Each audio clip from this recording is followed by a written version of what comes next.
আমার স্বামী সেলসম্যান। হ্যাঁ, আমার স্বামী একজন সেলসম্যান।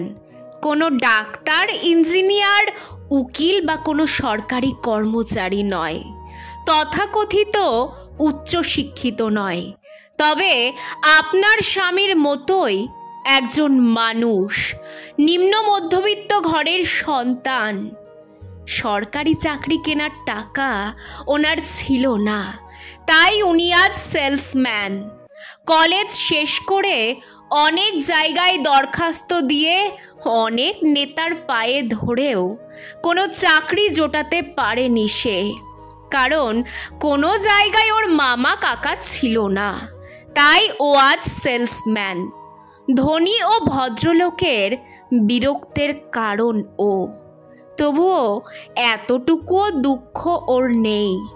প্রতিদিন সকালবেলায় একটু আত্মবিশ্বাস আর মুখে হাসি নিয়ে কাজে বেরিয়ে যায়। সারা দিন কোথায় কি করে জানি না। রাতে যখন এক মুখ হাসি নিয়ে বাড়িতে ফেরে, তখন মনে হয় কত না আনন্দে কাটলো তার দিনটা। অভিনয়টা খুব ভালোই রপ্ত করেছে। কাউকে বুঝতেই দেয় না সারা দিনে বিভিন্ন জায়গায় অপমান হেনস্থার কষ্টগুলো নিজের মধ্যেই চেপে রাখে। জানেন, ওকে নাকি ঠিক বিশ্বাস করা যায় না। কখন কাকে কিভাবে ঠকিয়ে দেয় কে জানে। তাই হয়তো কিছু কিছু বাড়ির দরজায় লেখা থাকে, dogs and salesman are not allowed. হ্যাঁ, আমার স্বামী সেলসম্যান। বাড়িতে বাড়িতে গিয়ে জিনিস বিক্রি করে। সে চোর নয়, তবুও তাকে সন্দেহের চোখে দেখা হয়। সে মানুষ, তবুও তাকে দেখলে কিছু মানুষের বিরক্ত লাগে, রাগ হয়। অনেকেই কয়েকটা কটু কথাও শুনিয়ে দেয়।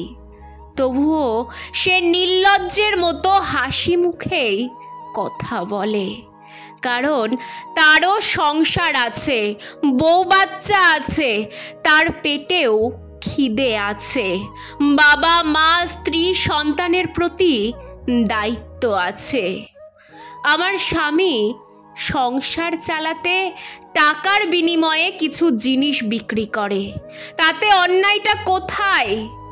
আজকের পৃথিবীতে কে সেলসম্যান নয়? সবাই তো সেলসম্যান।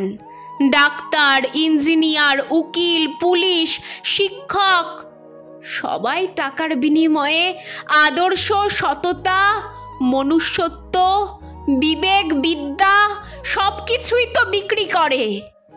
নেতা জনতার বিশ্বাস বিক্রি করে, চাকরি বিক্রি করে। সবাই তো টাকার বিনিময়ে সব কিছুই বিক্রি করে। তাহলে আমার স্বামীকে দেখলেই কেন সবাই নাক সিটকোই বলতে পারেন,